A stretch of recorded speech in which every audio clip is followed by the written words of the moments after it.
مامانایی که نمیدونن برای بچهای 1 سال چه مقدار از شیر پدیاشور رو استفاده کنن، من بچه‌م متاسفانه کامل شیرشو نمیخوره. تو خود برند پدیاشور گفته شده که باید 190 سی سی آب بریزیم 5 پیمانه از این شیر. بچه من متاسفانه کل 5 پیمانه رو میل نمیکنه، به خاطر همین نصفش کردم. نصفش که میشه 95 سی سی آب ریختم، 2.5 پیمانه میریزم.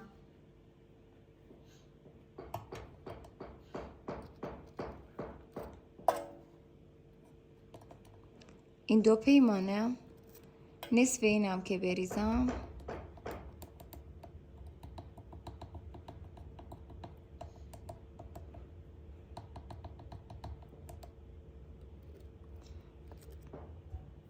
حالا گفته شده در طول روز باید 2 وعده باشه، یعنی 2 وعده 190 سی سی.